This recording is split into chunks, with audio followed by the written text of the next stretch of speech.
interviews is just everything is in the gameplay, in the tournament. He doesn't even want to have to think of answering questions. He does not. All right, we got ourselves a draft. We got Brame on the Radiant side for this first game of the best of 3.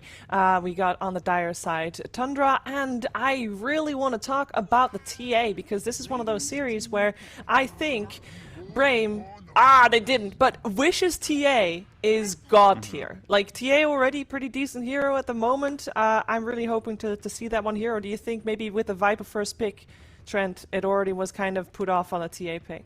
Yeah, I mean, that doesn't feel that great going into. There's some discussion about that matchup in terms of like how it goes later in the game, but I mean, if it's like first phase, you probably don't want to step into it. But one thing that TA relies on, of course, is stacks. You know, that's how the hero tends to function. Like, you're abusing the Ancients, and so by opening with a Magnus draft, you have that's going to be available to whoever your carry is, but you're not giving anything away about that carry at this point. So that already feels pretty good to me. Yeah, and I think the Viper was probably a preemptive response to the TA you're mentioning. I mean, anyone who's watched Brame throughout the DPC knows that Wish's TA it's probably his best hero, right? I don't know if he considers it his best, but it looks like his best. I would agree, for sure. Are there any other heroes with these two teams that we should be worried about in that regard? The Skeeter Wraith King comes to mind, but that was a patch ago and then some.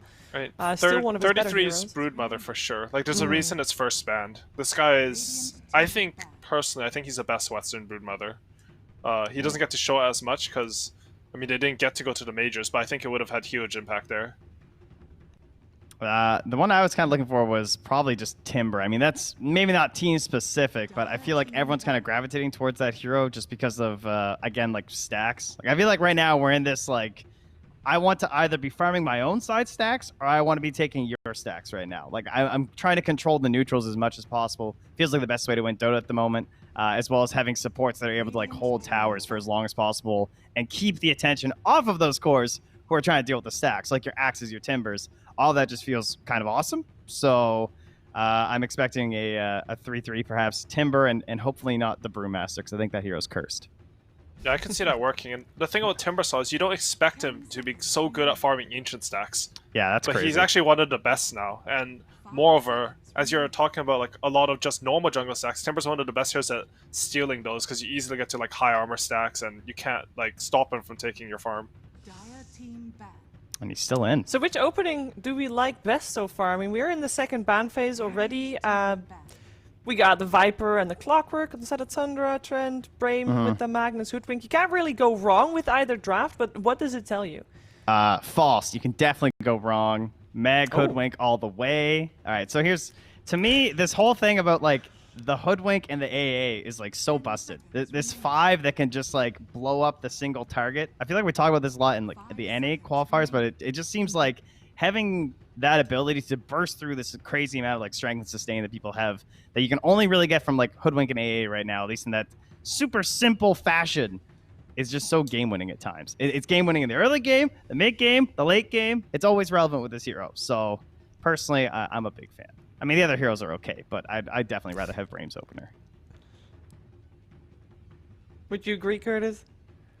So I'm of the opinion that Viper is probably like a top 3 hero this patch.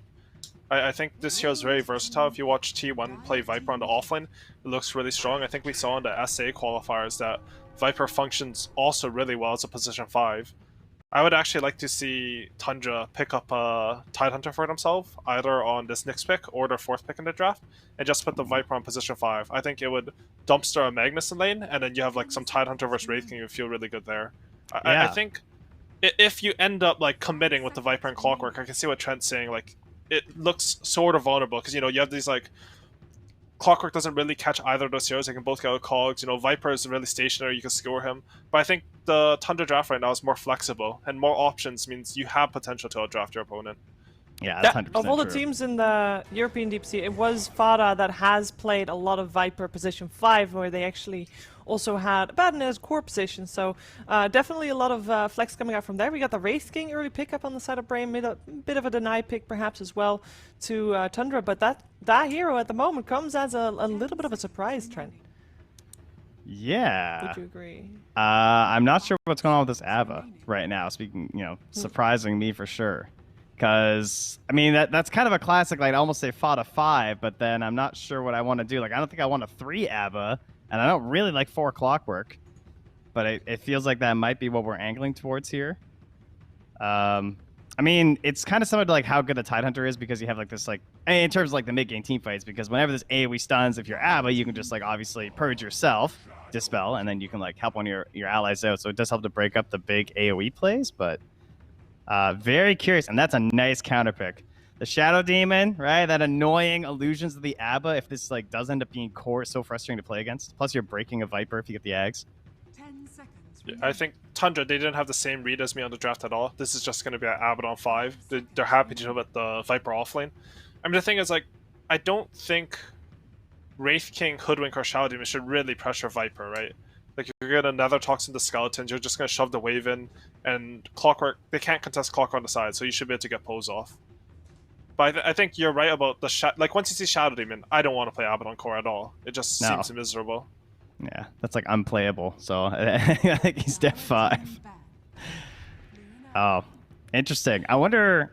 Wow, we Luna got Shadow into Demon Shadow versus Demon, right? Luna. Yeah. Huh. That's a little bit unorthodox. I've always been told that if you have Shadow Demon, you love to play against the hard agility cores like Luna because you can make copies of her and be even more annoying than So what there's the Shadow a- Demon normally is. There's a build that people are going for on Luna. I'm not too sure if Skitter's onto it, but Ame was doing it in Chinese pubs where you go Dragonlance Shard Daedalus with a BKB somewhere. Like, you don't get a Yasha or Manta item.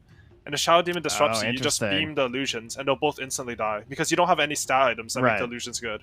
Yeah. So if he goes for something like that, like, you already have Abaddon to protect, I can see that working really well for Shadow Demon. Honestly, though, I think he's going to go normal build and just try to outscale, but these builds you get from pubs are so weird. Like, I don't know how they actually work in competitive.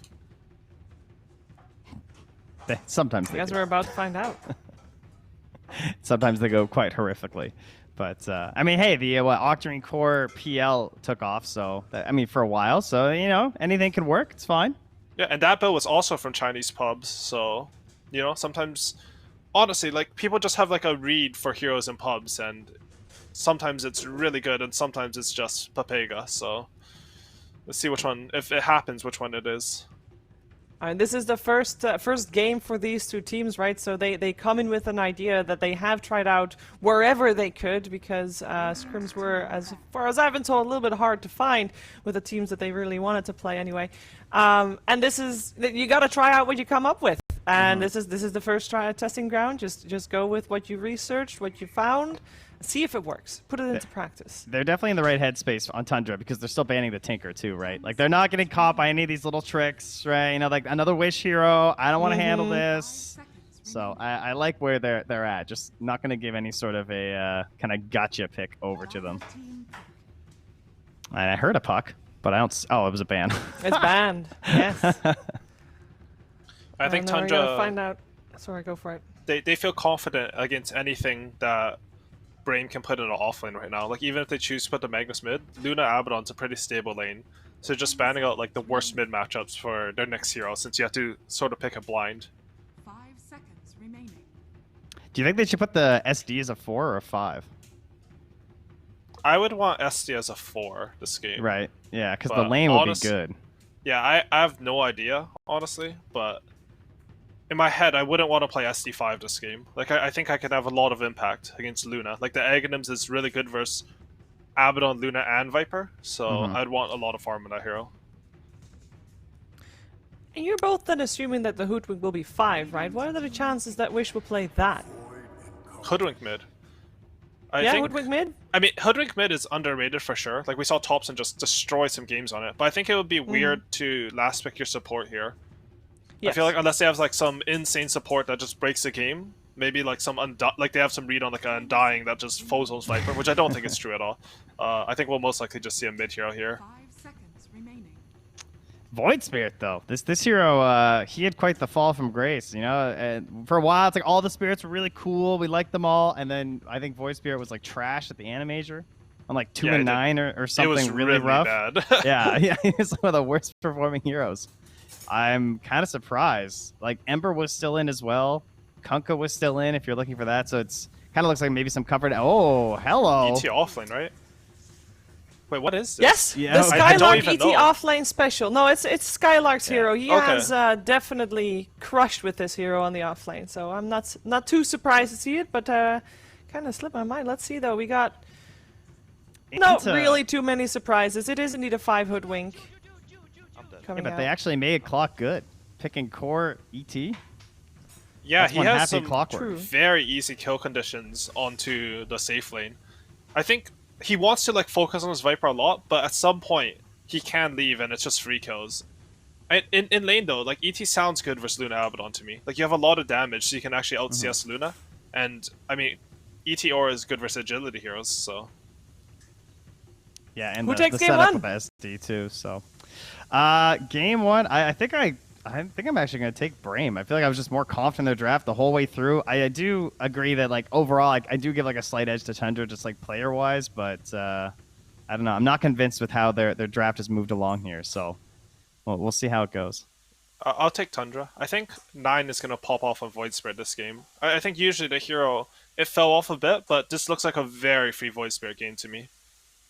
Well, it looks like an entertaining game to me, regardless of who takes it, and it will be even made more entertaining by our commentary team of Avo Plus and Seek and Strike. Hello, thank you, Shiva, for that pass. I am very excited to watch this game because, you know, you might be looking for the big ones in these qualifiers. You might be looking for the OGs, the Enigmas. They're always exciting to watch. But then Brame sneaks in and gives you a 70-minute game where SSA Spartans managed to die at least once a minute and still win the game. And then you start to appreciate some other styles of Dota. And it's going to be an SSA Spartan hoodwink. I am pumped for this, Richie. Yeah, so am I. This Skylark ET pick as well is not only a classic Yes. for Brame, it's also a classic for this matchup. Back when they did get their 2-0 win, Skylark played offlane ET both times and absolutely crushed it in both games. So perhaps they're going to throw it back a little bit to then. I will say their 2-0 win was back in the days when you had a Beastmaster mid, back when the Ags was Omega busted. They also got him on the Wish hero in game 1 on the Huskar. So that's why, you know, we mentioned these Wish heroes because they are very much game changers here and have actually won Brame lots of games previously, especially versus Tundra. So I like this. I honestly kind of like this Tundra draft, though. Despite the ET pick, you know, Yes. despite how much I want to hype up the ET core, I think that we're going to see some really great rotations coming through from this Void Spirit. Top lane is super strong as well for Skitter. You've got a save for him. I like what Tundra's, you know, putting out here for game 1. I totally agree. I think that Tundra 30 has a... seconds to battle. It's always usual for them, I think, that they have a good draft. I mean, rarely for Tundra will I go, this draft is like really hard to execute. They're trying for a really difficult strategy. You know, they're not that kind of team most of the time. I think they just play solid Dota for the most part. The Void Spirit does put a question mark in my mind, to be honest. I'm not a fan of this hero either. But, you know, Tundra 9, particularly good Void Spirit player. I think it somewhat fits in this draft, and I like the spirits in general against the Squirrel, so I'm not too bothered by The it. battle And begins. it just seems like a solid game for Tundra for the most part, very straightforward. Only difficulties might be playing around the opportunities for Luna, because it depends on the team. It's not always that easy to play this faster hero, because you need to disturb the Magnus's farm, or the Magnus helping out the Wraithking farm. But overall, I would usually go for Tundra if it wasn't Brame and their wacky antiques. Yeah, no, I mean, that's a great point. I've always said that for Spartan, you want to give him one of these. I don't think I've ever said the word before, but you want to give him a squirrely type hero, right? Give him a Chen, give him an Enchantress, give him a hero that is going to take you a long time for you to kill, because then when he kind of just runs at you very awkwardly at the 45-minute mark to kick off a team fight, you're never sure if he's got the support of his team behind him or if he's just kind of running in a little bit haywire. And that's what makes Brame so fun to watch, because sometimes he is just running in all haywire, and they still make it work. Yep, I agree. I mean, I think that the Hoodwink is perfect for him, honestly. When I saw the Shadow Demon, I was a bit afraid it was going to be him and not Stomanen, but I'm glad they decided to put him on the Hoodwink instead. Because I do find that Stomanen is a very solid Shadow Demon when he plays save, whereas I say Spartan usually uses save heroes to save himself from danger. And the Squirrel, I think, is perfect, because you can actually disturb the enemy team, create a lot of space. We've actually seen this kind of style on Thompson before, where he plays Hoodwink, and even if he's playing supposedly a mid hero, he'll cut the lane and then create a diversion for like 30 minutes while the enemy team just chases after him, and that'll be the space creation that he makes rather than trying to go and kill heroes with a mid hero. Yeah, you're absolutely right. I've compared him to like the older Treant Protectors that would rush the the meteor hammers Yes, and then yes. just cut your waves for 45 minutes. The issue with that, although it still rings true this game, and especially for Spartan, we've got really, really great hunters. Like, I wouldn't want to be playing a Tinker in this game, right? Even if it wasn't banned, I don't think Wish was asking for it. And Tinker, hero that likes to hide in the trees. Squirrels, obviously, they tend to stick to trees as well. And it's not going to be too easy, especially once we do get this Luna shard online. I think Aoi brought up a build he's been seeing in pubs. I don't think we're necessarily going to see like that specific build, but the shard, I would say, it tends to be core, if not from second Roche, usually as a value item after your third or fourth. And that's going to make it super, super easy to find and kill this Hoodwink, if, you know, not to mention the Clockwork, right, and the Void Spirit. So they've got ways of hunting him down, but hey, these are the kind of games that Spartan likes playing into. Yeah, I do also think that Brame did draft the core appropriately for these hunters based on their really tanky cores, right? Having an ET, a Magnus, and a Wraith King, neither is a really good opportunity for you. Yes, the supports might be easy pickings, but as Trent said, honestly, until the ET came out, Clockwork didn't really do much this game, at least not against the cores. And against ET, he's only going to stop him. It's not like he's going to be able to completely destroy him, because ET should be able to tank him as well. So they have dealt with the Luna's burst damage decently in that sense. They can also go and masher thanks to the natural order. I think that the cores are looking good here for Brame. Of course, the difficulty is the Viper being able to kite these out and endlessly. But that's going to be the Magnus' job to kind of deal with that Viper and stop him by putting him out of position. Stats not too... It's a bit foreboding, I'll use that word instead, for Tundra, having one of those heroes on the list, but don't worry, Brame have got one as well. I think this is the third or fourth game that Nine has played a Void Spirit in this patch, and he is positive on it for now. Of course, very small sample size, but we'll see here how it works out for him. Thus far, I'd say he's enjoying life in the mid lane. You know, him and Wish are both going to get their farm. They're both going to farm these side camps, and it's going to be up to who wants to make the first rotation and how, you know, your opponent is going to respond. Are you going to TP over? Are you going to maybe gank the other lane? We'll see. Something that I've always really liked about watching Tundra play, though, and this is something that I think Snaking really brought to the team. Here he goes, on the money, on the mark, rather. He's going to go and rotate towards the mid lane and just look to ruin Wish's life right now. He's going to try and stop him going to water. And look, the scan is here because this is something that he always does, especially on the Clockwork. So good job acknowledging this, and Wish actually calling for reinforcements early from Stomanen. This is something that they didn't actually manage to do in their best of one tiebreaker, and that really, really hurt Wish's game and helped Nine kind of just snowball from there. So good adjustments being made between the series. Yeah, I like this actually. In fact, we actually seen sometimes in other regions, particularly in NA, we were seeing this a lot, where after the rotation, the 4 would also try to block the camps, like block the small camps, so you never had that option with like a little sentry there. We also saw him in SA a bit because, you know, more farming mids in both those regions, and it seemed like that was a possibility here for Snaking, of course. So I liked it. They also put some pressure on the Viper taking advantage of this, and Wish instead now has his camp free, can just push out the lane. It's a farming lane. Nobody's gonna kill anyone in that lane unless anyone makes a mistake. So it's just about how do you maximize this farm. Bottom lane though, there might be a kill here, particularly on Snaking, where the Bushlight brings him out of those cogs and proceeds to kill him, however, in exchange for focus. So a pretty good trade for Tundra as of now. Mid lane, Wish is holding on to the RP. He's going to go ahead and pop it now. Skewer at the ready, right underneath the tier 1 tower. He goes. Bushwhack not out in time, though. Will it matter all that much? Because Nine's not up to level 6. We just don't have the catch required. Even if Spartan had the cooldowns, he's got no mana. So that's going to be the first RP used in an attempt to kill 9. He gets the bottle refill. He's at level 6. He might just go for a bit of a move himself, especially since Snaking's just rotated over. Yeah, Snaking wants to protect him. In fact, might even be able to get a kill against Wish, who just uses RP, so you know he's a bit vulnerable in that sense. The Bushwhack is just, the cast point is quite large actually, for a stun anyway. So it's not immediate at all. It's actually not a really good ability to catch spirits with unless you do it from outside of, like from fog, right? Or you have a set of stun for it, which is why the RP needed to be just exactly there. It was a tough call. I think it's okay for them to make these calls. I think you want to take the risk, and that's Brame style anyway, but it was very difficult for that to succeed. On the other hand, Tundra is the opposite, right? They go for the safe way. They go for the Midas Deuce. So they want to secure their game as much as possible. And they only rotate when they know it's going to be a surefire kill. And when they see that's not going to happen, they stop the rotation immediately, as we've seen Snake do twice already. Yeah, I'd like to see Nine kind of do something with this, so because you can look to rotate away from this mid lane as soon as that wagon's taken care of. And because Wish doesn't have RP, even if he does TP on over, I don't think you're really all that scared of him.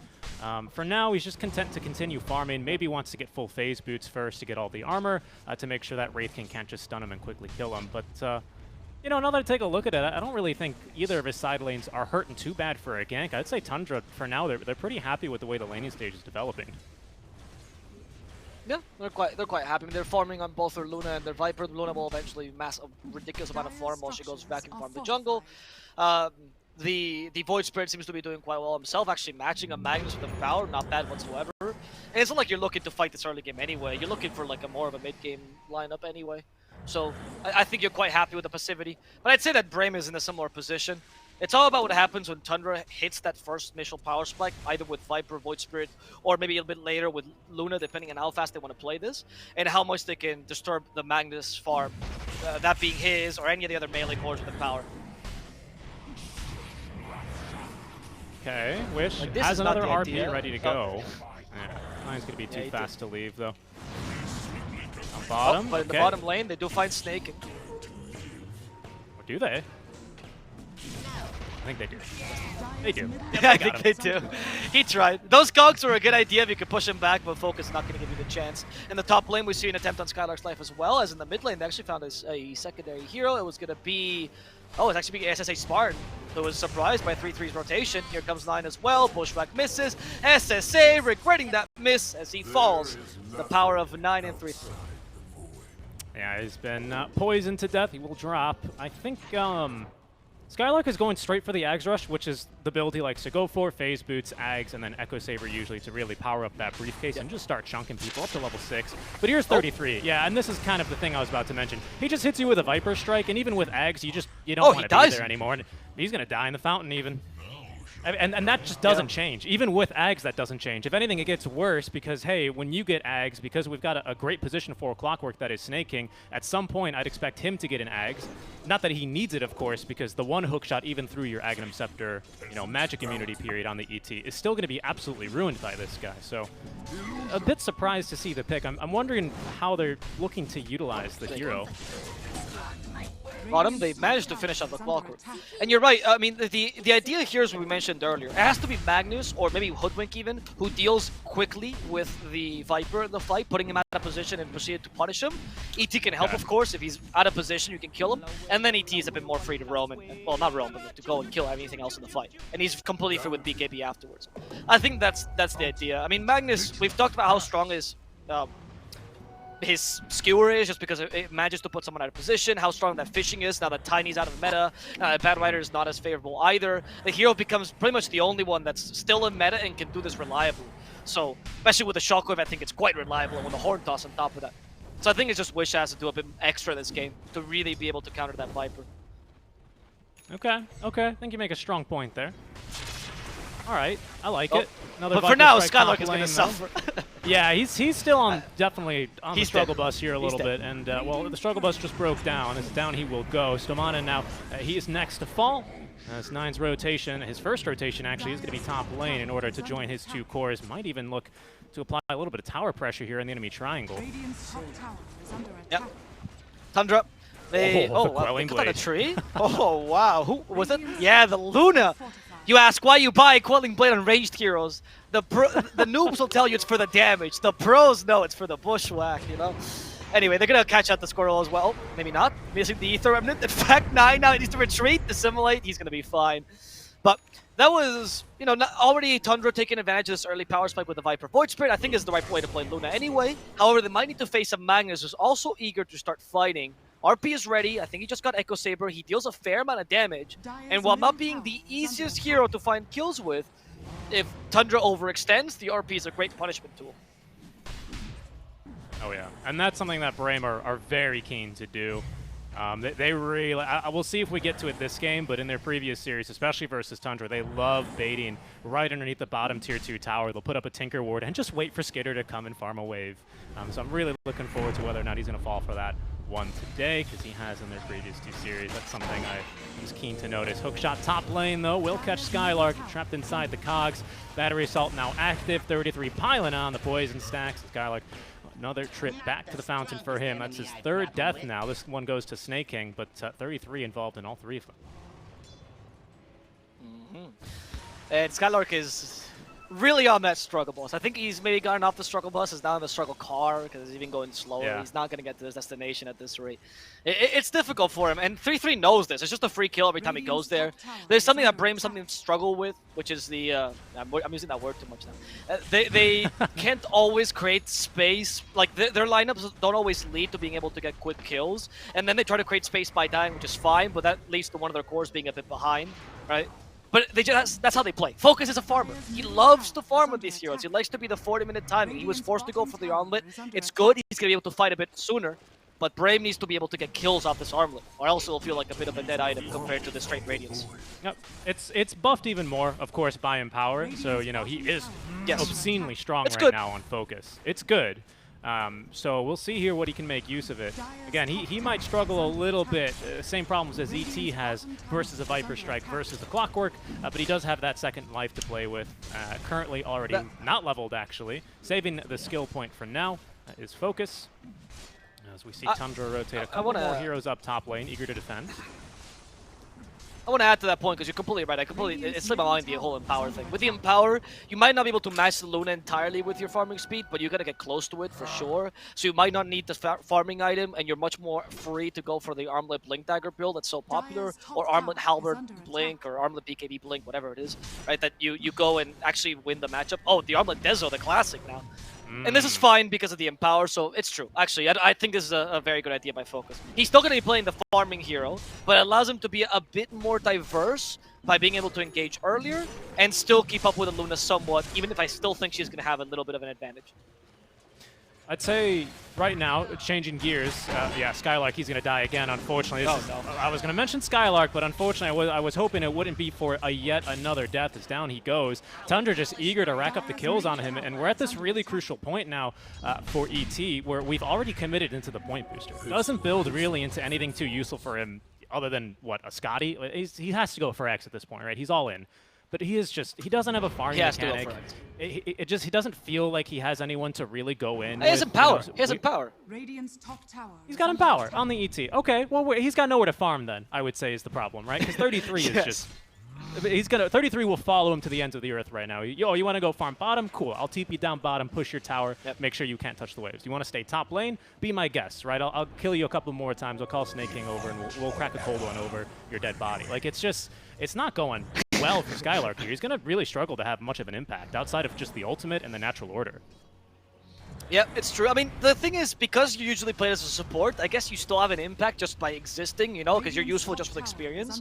So it's not as bad as losing an off laner that might be more, like, might need to get a Blink Dagger early, right? Like, if you're playing, say, I don't know, say an Earthshaker or the 3, I know it's not a common pick, but then you would be screwed completely. Because how do you recover? What do you do? But at least ET, you can always play support. You might be missing a core, but you always have that option. So it's not entirely too bad. And now Brame is like, all right, we figured out the top lane is not safe for Skylark. Maybe we put it mid, and they're correct. He's a bit safer there. They've given the top lane to the Wraith King, who was a harder kill for the Viper. But Tundra just wants to kill the WraithKing twice. Yeah? Oh, and Brame does the same. You smoke, I smoke too. They're Greek. They're the master smokers of Europe. You're not going to beat these guys at smoke. Well, we'll see here. As Tundra just setting up vision for now in the enemy triangle. No one's showing on the map, so everyone a bit hesitant. We can see Skitter all the way behind his own tier 2 towers right now on the minimap, just in safety. Looks like Tundra will blink first as their smoke breaks, and they'll just go ahead and finish off this top tier 1 tower. First tower of the game taken here. Okay.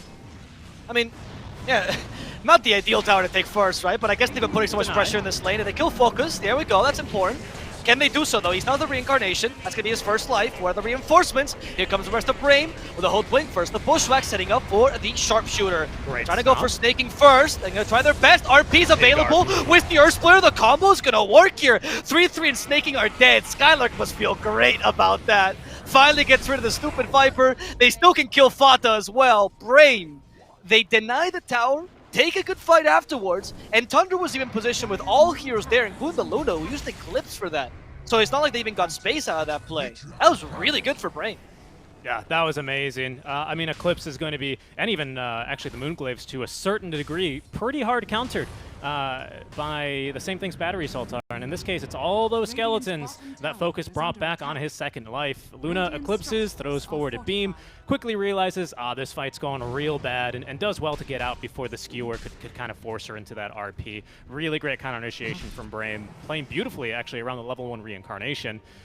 They're not too limited by their cooldowns, but Tundra are going to know that they can't do that again for quite some time, so I'd expect them to just get right back aggressive here, look to make use of these wards that they have, and try and find maybe a kill or at least another tower off the back foot of this. That was the hook shot. They do find Stomanen.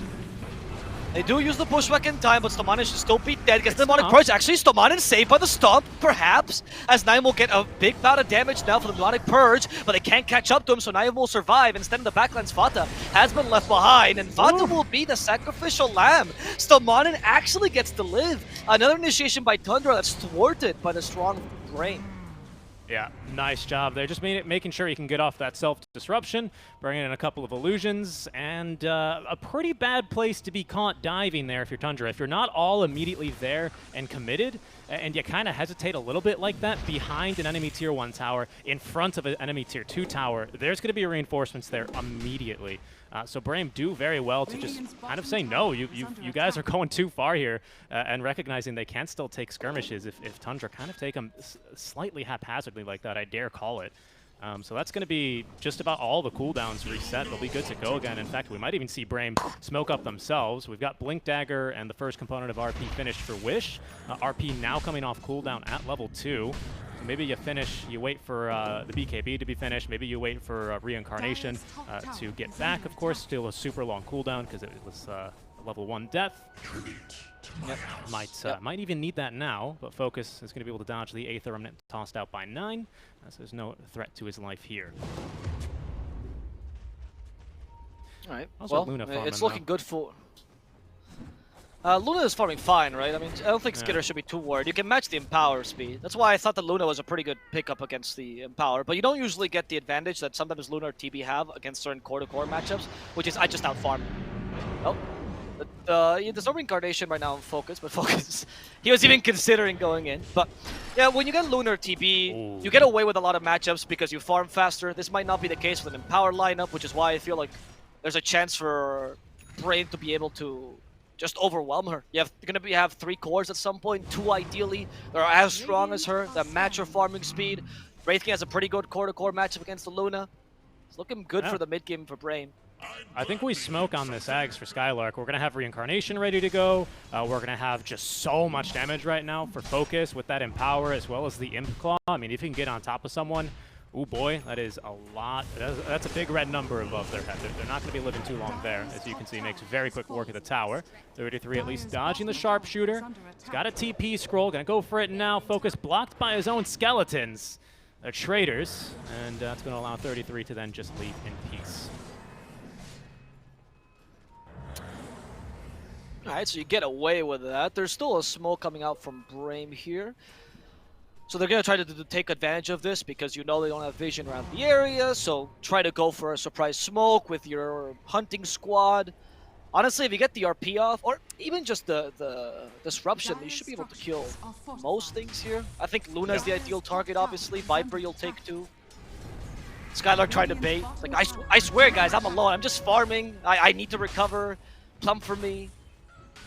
He's got Axe though, so I don't know. He's not really the best target here, because of course when the spirit returns to you, when you get into Avatar form, I believe is the active fault, it does give you that dispel. So it's really hard to actually jump onto him. Burn Focus mid lane, and my goodness, he's got so much damage, especially with Armlet and that Empower buff, taking down that tier 1 tower. He made it look like a Nemesis tower there. Down it goes. The rest of Brame willing to fight. Wish smoked up. Having the TD in the bottle, Blink Dagger, RP all ready to go. Snake in a great position here to break some smokes, but Brame, they're not going to push anything too hard. They're just going to go ahead and maybe even look for the Luna top lane. Skitter knows there are enemies coming, rather. Spartan, can he toss out the Bushwhack just off the mark, unfortunately. Skitter chose the right tree to TP away to TP away behind, I should say, and he's going to make it out alive. Yes. And now they know Skylark is definitely alone, so Skylark doesn't want to bait as hard anymore. As they are considering, if they hit him with a Viper Strike, he's still vulnerable. Oh, They find the illusion instead. The smoke got broken by Skylark's positioning, and then they thought, oh, the illusion must be the real one. Good bait. We've seen this before, actually. Brame are committing pretty hard for this one. They really, really want to get something out of this DD rune, out of this Ag Scepter. But Tundra doing well to just kind of stay away. This is a pretty scary trap right now that they're looking into, and they don't want to, you know, put their fingers in there and poke around because they're afraid that they might come out with it a couple of less digits. So just playing it patiently, continuing to get their farm on the Luna. Once BKB is online for Skitter, it's being fetched now by the Courier. Perhaps they can change their tune. This passivity might hurt you into the... Like, you're not going to be able to beat them if it goes late enough, because they'll have just 2 really farmed cores, and you really are going to have maybe Luna. Maybe Void Spirit can add to it, but I feel like Wraith King and Magnus can easily deal with him, even ET. And Tundra hasn't been able to use their power spikes as effectively because, similarly, they haven't really been able to fight due to Brame's position. They go for a quick kill on Spartan. With a hook. They had the Lucid Beam there to deal with. Yeah. It's a good hunting kill, though. You need to afford these, and you need to push more towers here. You need to be able to do something with your time here as Tundra, knowing that now Luna's pretty strong. You have the BKB. You're just a bit afraid of engaging 5-on-5 against the power of an RP. Yeah, that's kind of the threat here. But it feels like at this stage, by the time that we get, you know, a full 5-on-5 going, when everyone's, you know, 6-slotted, ready to fight, and the supports are going to be 3-slotted, if we take a look at what one of those 3 slots will be for Stomanen, it's going to be an Ag Scepter. He's already halfway there and making really good progress here on the 3rd component as he's using the illusions to bait a little bit, continuing to farm safely. Top lane, though, Focus might be in for some trouble. Skitter's nearby. But Focus just too tanky here with this armlet and his own BKB. It's kind of just about an impossible kill. Yeah, and because they didn't acquire as much map control, it's difficult for them to set up for these kills because they know the enemy team can TP to, worst case, a tier 2 here, right? Or even a tier 1 mid, depending on where you find them. And they're going to get in time for the reincarnation to come back. It's tough for Tundra to go ganking, or Tundra in general to make plays. The lineup is consistent, but it had to have a very nice snowball from the early game. And they weren't able to accomplish that too much. And now they're just going to continue farming passively until something happens. But they themselves cannot propose that, unfortunately, due to the nature of Brame's trap. No, you're exactly right, but something I want to highlight here is 33's decision to go kind of for a little bit more of a mid-laner Viper build. He went for the bots really, really early. And if we just take a look at the map, every single wave except for top, which Focus is focusing on pushing right now, is pushed in almost at the towers to Brame. This gives you a huge amount of buffer space for your Luna to continue farming, for you to just try and take this a little bit later at your own tempo, right? Because it's going to be supremely obvious when enemy heroes are on your side of the map and looking to gank, as they are right now, because no one's defending mid. There's the first TP back, though. It's going to be Focus, and that'll scatter Tundra to the wind. Yeah, I get that. I think that's pretty good point, actually, on the trial boots on Viper. By pushing lanes, you make smokes a bit easier. By pushing lanes, you also get a secondary core that might be able to lead into the late game. So you have something that mitigates the impact of a Magnus. It's a very good point, actually. I think 3-3 definitely went for the right choice here. All right, Roshan is the play then for Brame. First Rosh of the game at 24 minutes in. We'll see here. Tundra, they know what's up, though. What? They just leave the Rosh bit and they go for a kill here. This might not be the best initiation, though. Focus in the wrong spot. They kill SSA immediately. Focus has been slowed down. Focus just kiting him for now. Crit does force that ultimate on Vata, but Focus cannot get away. Is she able to set up? They're in the high guys. They go for the RP, but they do get 2 with the RP. And just Wish hitting them, and Wish might just be sufficient. Skitter trying to get away. Wish waiting for that BKB to end so he can shockwave him, but a nice heal set from 9 will stop him doing so. Skitter still wants to counter-initiate this with a helpless Snake. He keeps his distance, doesn't want to die here. The Earth Splitter, though, from Wish next to the Skewer gets Snaking's life. That's not going to be just enough just yet. They want Wish as well. Poison attack will finish him off. Focus activates his BKB. The disruption illusions. Essentially his second life here. Much more useful. 3-3 just falls. Skitter, though, finds a support. Much easier kill. 9 will try to help him as well, but SSA trying to help his brother out. Can he do so? SSA lands the tree, but misses the pushback. Stomanen just trying his best to get some space. In fact, actually break the Luna, and they kill her immediately.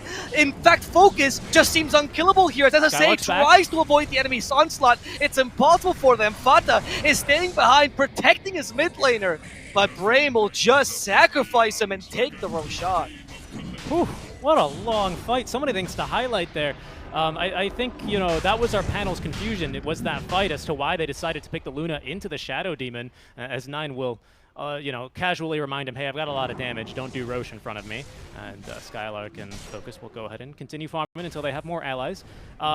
They almost killed Fata, not really almost killing the Luna, but did force rather Skitter to kind of lose focus in that fight. He was like, I'm dying to something. Fata was dying too, and they weren't dying to anything but his own illusions created by the disruption. It was a huge problem in that fight. Kind of put Skitter a little bit out of position, didn't allow him to really support the Clockwork, who bought back. 33 then didn't have anything. It was a really great job there done by Stomanen, getting him a lot of gold, and now he's nearly got this Ag Scepter finished up. One of the best Ags in the game, if you can, you know, afford it for the Shadow Demon. 2 more charges on the ultimate. They all break for the full, what, 5-second duration or 7-second duration. It's pretty incredible. It's going to be a huge get here for Brame.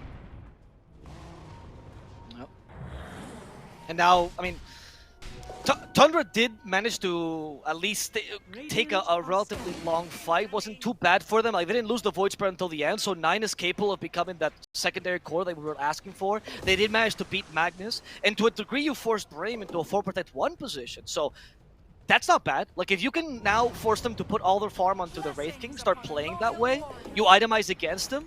That's the way that Tundra can beat this as well, by having the Trico versus the 4-protect-1. But they need to take these fights constantly like that. Kill everything around the Wraith King, ignore focus, and doing that is not easy to do. Another hook shot onto the illusion. Oh, no. Good play there by Stomanen, just making life a bit difficult, because you're right, Tundra are eager for these engagements, especially if they can find someone alone like that. Of course, 9 showing off. 9 was just testing the Dagon. He wanted to make sure that it still insta-kills illusions. It's good, guys. It does. It does. We're good. We're good on that end. Oh my goodness, they almost one-shot Fata there, getting him down to below half HP. Sharpshooter's on the way in. That'll just heal him to full. There's Focus with a casual 1,000 crit, but it's not enough damage. SSA, he feels bad for his friends, he feels bad for his enemies. What a dude, you know. He's like, playing 5 is rough. I'll heal you a bit. You don't deserve to die here to the Wraith King. 1 crit takes more than half your HP. I think he can actually crit through the borrowed time. Like, you know, he can, 100%. Threshold. He's doing 1,000 damage already right now to the Abbot, right? So yeah, it's a really bad game to be playing Abbot, and if you're stunned or otherwise just can't activate borrowed time. If you're silenced, for example, and what would silence you may ask? Why, it's this Orchid that Wish just finished up, as he's decided to disassemble the Echo Saber. Yes, you can do that, and use one of the Mystic Stabs there to build into the Orchid Malevolence. He's got that one ready to go. What is this? Do you think this is in preparation, perhaps, for a Butterfly on Skitter? Perhaps just future-proofing yourself? So because you can go into that Bloodthorn with the 100% accuracy and the crit. I mean, I think the Orchid is right now to deal with a Void Spirit who went for a completely offensive build rather than. So I think that's your main goal. I think the Bloodthorn is also a good idea later, though. I don't disagree with that notion, but I think right now it's just I gotta kill the Void Spirit. Otherwise, they're gonna be able to get us like the Void Spirit super farm by just kiting my Wraith King endlessly. So I'll be the solution for that. Secures the RP as well. Second Roche attempt here, scouted. They're going to try and get through Fata on the first life. Focus can't. Oh, he does get it done, actually.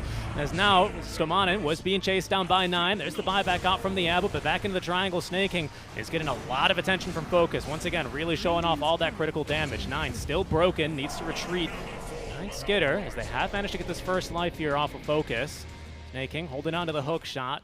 And he's going to hold on to it for a bit longer. Quite satisfied there with just popping the reincarnation. It's level 3, though, so it's ready to go again in another 30 seconds.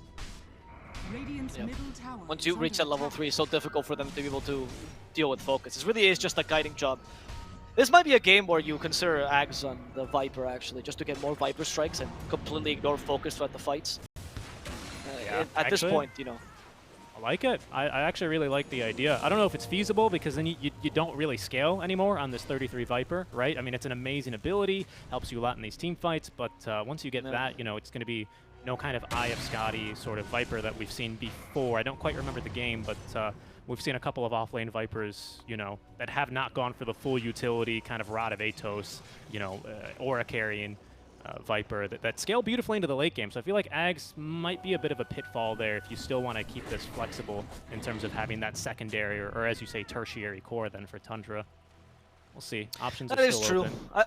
is true. I feel like it depends on how afraid you are of focus, you know, in the mid game. It depends on how, if you think focus is gonna overpower you, or if you feel like focus is looking kind of okay, you know, like This is still if you first feel like you roast, already have by the the way. tools against them, This is still it first is. Roche. I can't Brame has believe not it. been able to deal with it. They want to take it. I mean, second Roche is a game changer. That's why a lot of teams will focus on getting Roche early on. But Tundra have done a great job of just interrupting them time and time again.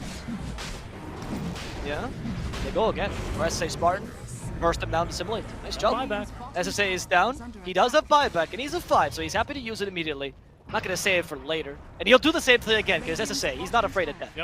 Yep, he's not afraid. He knows, don't worry, guys. He doesn't have Astral Chefs. Go get him. And Brame will do it. Roche falling low, though. There's going to be the break applied to the very King. BKB activated with the hook shot in from Snake King. Oh, focus, though. He still manages to pick up the Aegis. Now broken, and caught by the Earth Splitter is going to be Skitter. They do manage to pop that first life of the reincarnation, but Wish with the RP trying to get onto Skitter. Focus is going to close the gap, get the big old crit, and Eater Spartan from the buyback to secure the kill, even onto Snake King. 9 causing chaos on the back lines, but now caught here. So many charges, the Demonic Purge keeping him broken, kept him slowed, and they're going to keep him down now for an additional 80 seconds. A big win there for Brame, who somehow managed to get Aegis out of that fight. Yeah, I think that's why you pick big heroes, dude. I know it sounds like a dumb point of analysis, but it really was just that. Like, the rating was too big with BKB, and Clocker could not click on the Aegis. It's just that simple. Pick a big hero and win. And all 3 cores on Brame are fat, so that's what you... Like, not because they have actual gold, just big, bony heroes. Yeah. And Clocker can steal the Aegis like that. Got large models. Really, really great fight, though, for Brame. Skitter was on the way into the Roche pit. I think he maybe saw Aegis on deck for a little too long and a little bit out of position there. Once again, we're just getting these RPs. We're just getting these skewers into the Earth Splitters, which somehow I'm surprised they're catching your Lunas. You know, Earth Splitters are always really nice to have generally against ranged heroes, because sometimes they can lack a little bit of mobility. You know, Siege Drow Ranger versus ET for this. But Luna, she's just been unable to escape these time and time again. And now it's just about impossible thanks to the 3 charges of the Demonic Purge. It's so difficult here. Once you're out of position here, Brame are just really well played to, or really well placed with their draft to just punish you for it.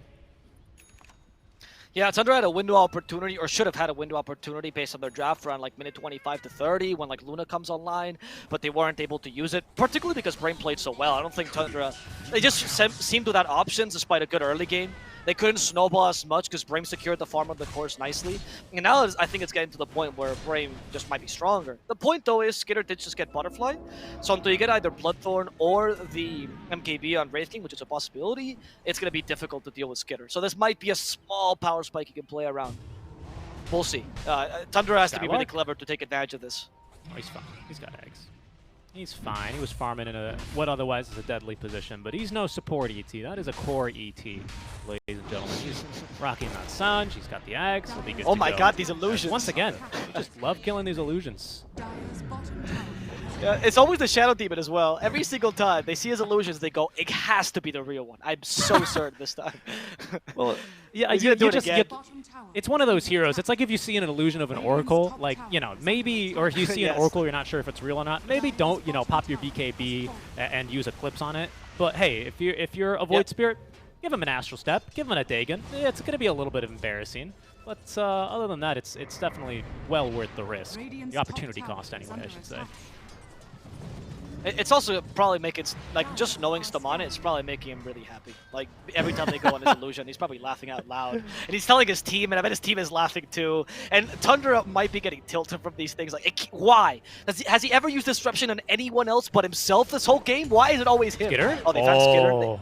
Force nice the BKB. That's a win. Yeah. That's a win, though. What is Wish doing there? He's just baiting ready. the RP. This is He's what I just would have getting done if I was faster. This is what I would have done. I had it. Just so you know, I have RP. I don't know if you have words here. I'll do it under your outpost just so you can see it. I've got it. Yeah, it's I would say even though it's a 1K net word lead, but it really is, especially with this Aegis in the inventory for focus.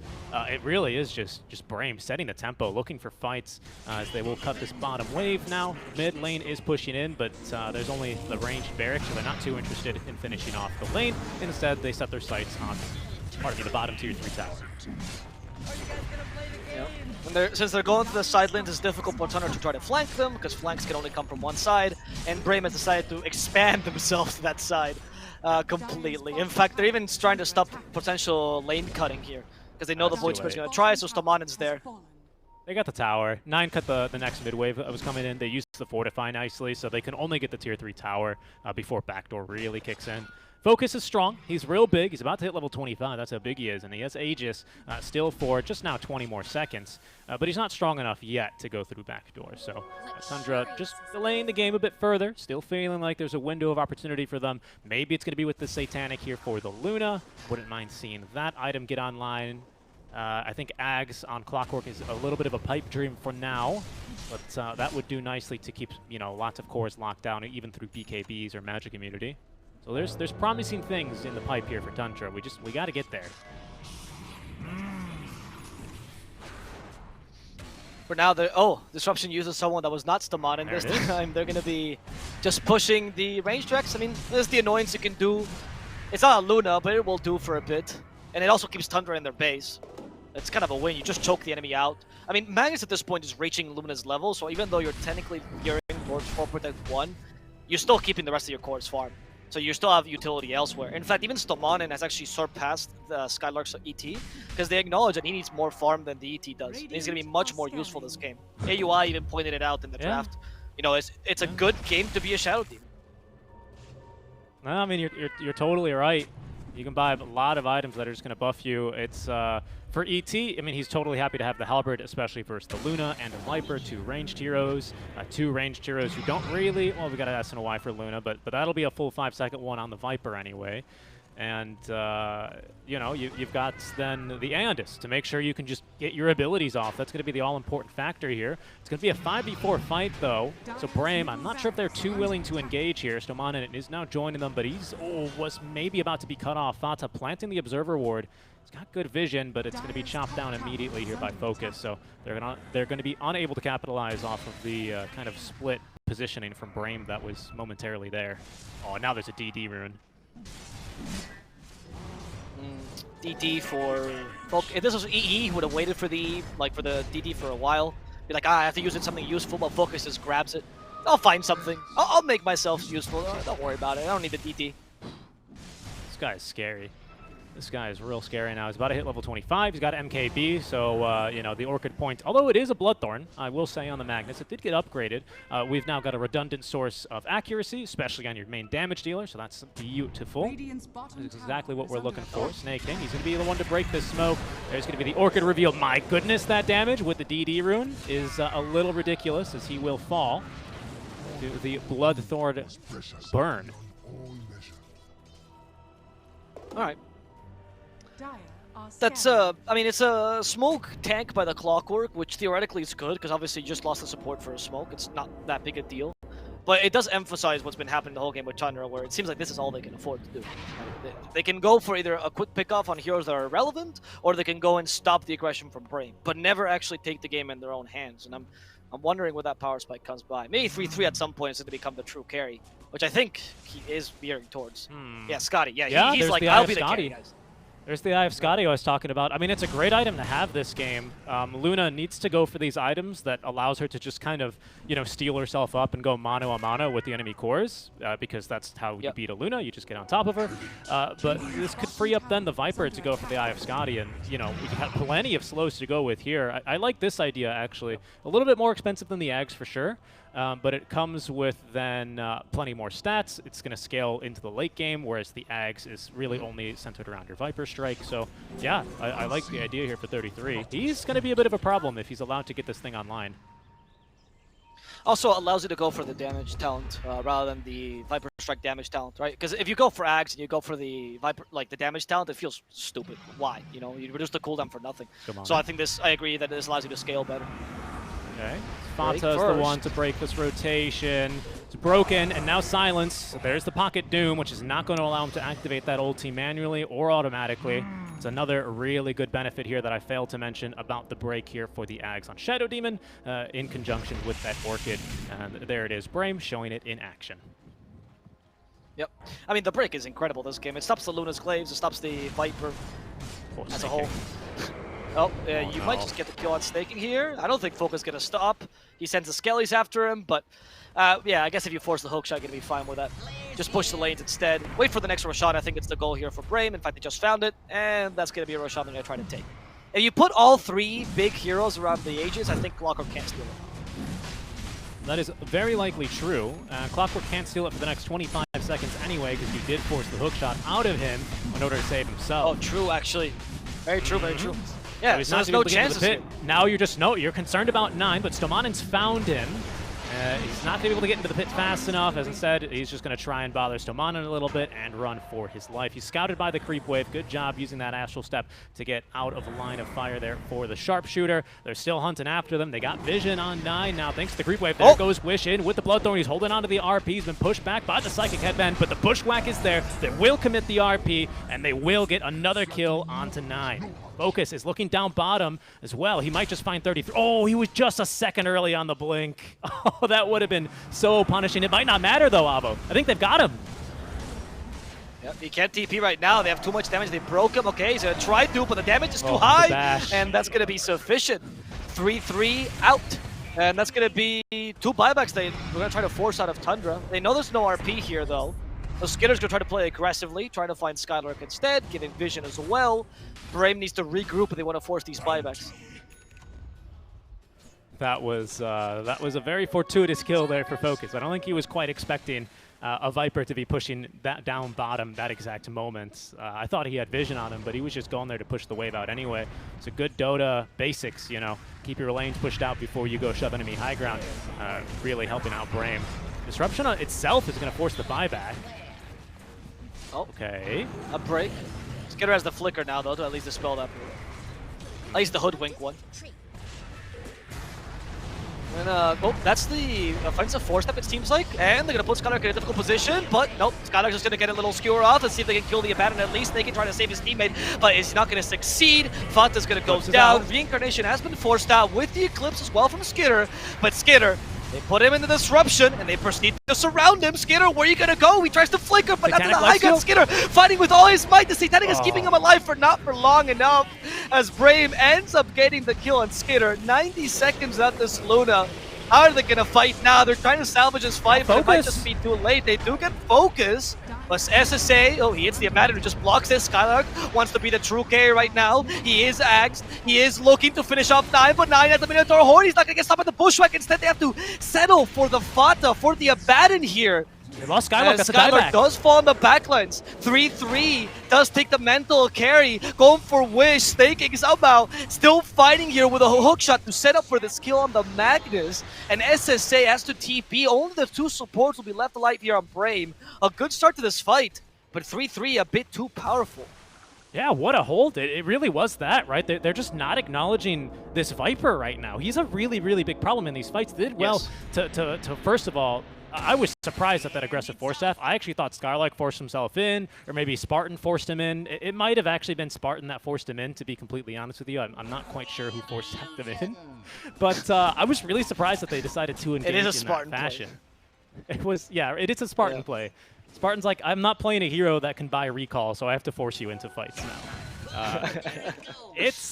That was a great one, though, for Tundra.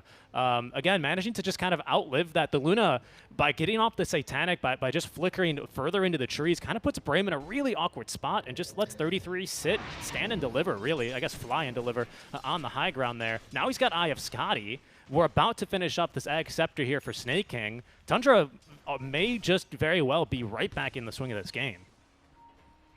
Yeah. I mean, they still lost a couple of buybacks in that fight, right? It wasn't like a free fight for them entirely. It's still a win considering the position they were in, but at least they showed that they can fight this. And Viper is actually starting to become a threat, so maybe Brame needs to change the way they propose these fights, and they have to concentrate first on, like I said, putting the Viper out of position, like mentioned in the early game. In fact, they were doing that in the early game a lot against 3-3. But it's harder to do now that he has Hurricane Pike and Scotty. Especially Scotty. Scotty was after that fight, of course. So we haven't seen the impact. I just want to remind you very quickly, though, yes, we had to use the buyback, so we had to use a lot of resources for Tundra, but if we look at what Brame used in that fight, Reincarnation had to kill Wraith King twice, right? Buyback on Skylark had to kill him twice, and you did. Aegis on Wish had to kill him twice, and you did.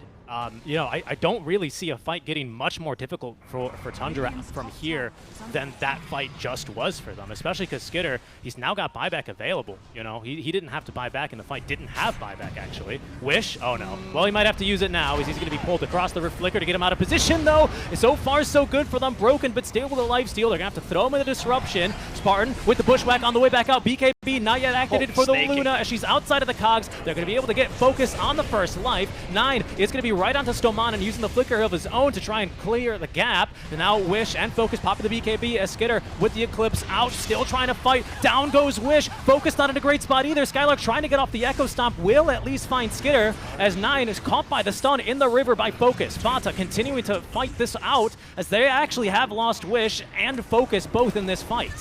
And now Spartan is going to be the next to go. That's 4 dead for Brame. What? Okay, that was an incredible team fight. Snaking, my goodness, this man did so much work. Yang was right, dude. Automation in America is taking jobs because that robot did much more than all of Tundra together.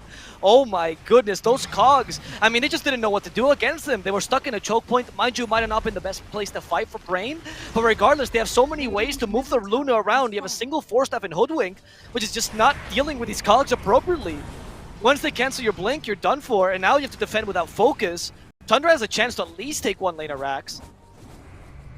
Yeah, if No, not but the maybe game's not, because Luna has to careful. fight her sisters. Oh, true. Oh, she actually Yeah. doesn't have any source of accuracy, so her illusions are a little bit of a problem with the butterfly. Yeah. She went for stats as well. She's like, well, the best way to deal with Shadow Demon is pretend he's not there. She didn't go for Manta, though, to be fair. But, yeah, it is a problem now coming into the game because she went for, I mean, almost always the Luna goes for stats builds. I don't know what else you can build. Yeah. There was a point that AUI was mentioning in the panel, right, about how some Chinese Lunas will, like, deviate, skip the Manta, go straight into, like, a Daedalus build, for example. I think that's a possibility, but at this point in the game, you need some of the stats. So instead you go for the Daedalus as opposed to the typical Scotty, and hopefully that's going to buff up your damage without helping SD even more this game. I guess, I mean, it's a Dagon 3. 9 did have, I mean, he's actually re-queued up now the Dagon 5 after finishing up the Actorine Core on the Void Spirit. So you can use one of those Dagon shots to get rid of an illusion. That might be something well worth it, especially when we get a little bit more bonus damage coming through on the Demon Edge and once the Daedalus is up. Because that's going to be a bit of a difficulty for them.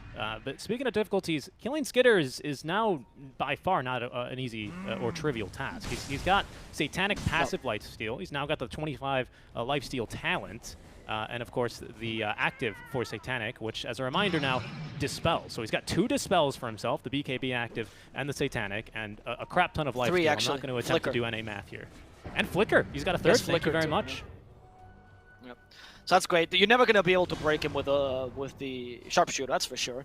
So and the slow from the Wraith Fire Blast is pretty much non-existent this game. I mean, True. it's looking Of good course. for them, but what?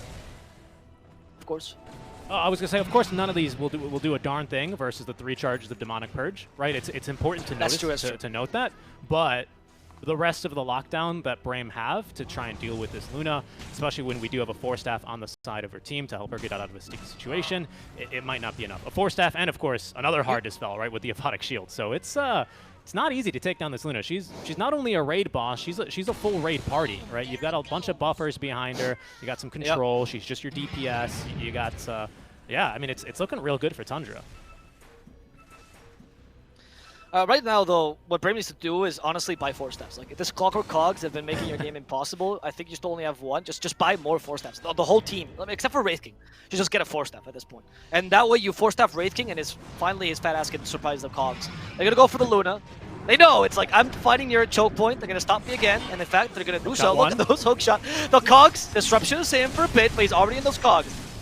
They break him quickly with the illusion. That's another solution you have. In fact, they're so angry they break all the Cogs. Yeah. I mean, at least they're acknowledging their enemy is the Cogs right now, so I think that's fair.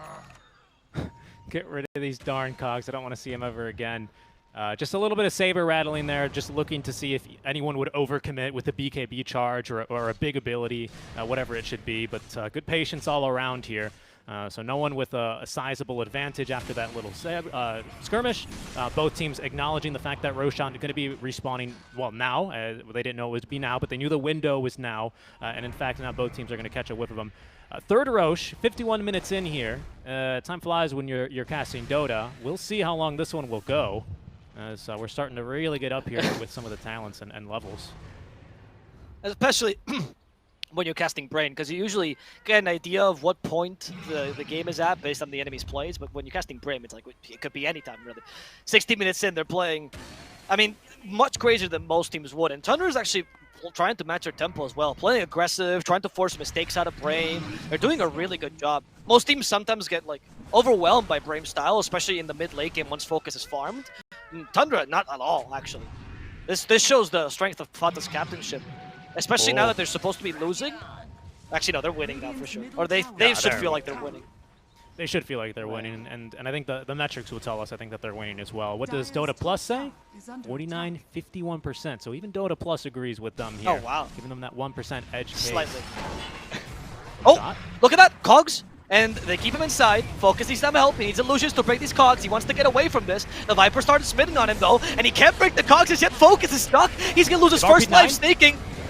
He can still keep him in place. There's the Eclipse, but it's not going to hit anyone as Focus does have the BKB. The Earth Splitter's been used, but Focus is 9 to the Viper yet again. The spits are too powerful. Focus is going to die. Hookshot number 2. In fact, snaking once more, a secondary cog, this time for Stomanin, tries to get away thanks to the force staff, but it's not going to be sufficient. Sorry, the Flicker actually saved him. Oh, in fact, never mind. He is going to be able to TP out. I underestimated his mobility. Good job. Good job, Stomanin. Flicker, man. All right, well, you got the buyback out from 9. They committed RP for him. You got the buyback out from Wraith King now. Reincarnation ready to go. Third Roche is up, so this is a non-negotiable for both teams, Avo. They're going to go right back to it as Tundra will smoke up. Heading into the triangle of Brame. Brame, though, already prepared for them. Focus into the river he goes. They're going to find Wish for a Skitter with this initial stun. There's going to be a hook shot. They might just be able to get through him. He does not have buyback taken down for 2 minutes now. Focus this time acknowledging the Elephant's room, and it's a Viper, but the Elephant hurts too much. He's been sat on already for his first life. Skylark already disengaging from this fight as Skitter just piling on the damage. There's the Spartan at least buying Focus just a second with the Bushwhack, but it's just that. 1 extra second, Avo. He's still going to go down, and they're chasing after their Squirrel. They want Spartan now. It's open hunting. It's open season. Yeah, Spartan's trying to do his best to, like, you know, force the enemy to lose their time. Hopefully he'll back up. Snaking is not getting anything. The hook shot. He just guessed where he camouflaged. What? God, Snaking. American Clockworks, I'm telling you, are just so good. Tundra is not going to be able to push a laner Rax, perhaps 2, honestly, maybe even end the game. You have the Shard on Viper, and you have a Luna. There you go. Just go end the game. No fear, no hesitation, no man left behind. Absolutely not, and no hesitation. That's all it takes. We don't need any stinking barracks. Tier 3 down bottom's going to open the door for victory here in game 1-2 Tundra. Skitter going to be on BKB up. They got the Curse of Avernus applied as well. Skylark trying to get in there to at least delay it a second longer. But Tundra had their eyes set on the throne. They've already taken game number 1 here to open up the series 1-0. Well played here. Great job. I honestly, I was in the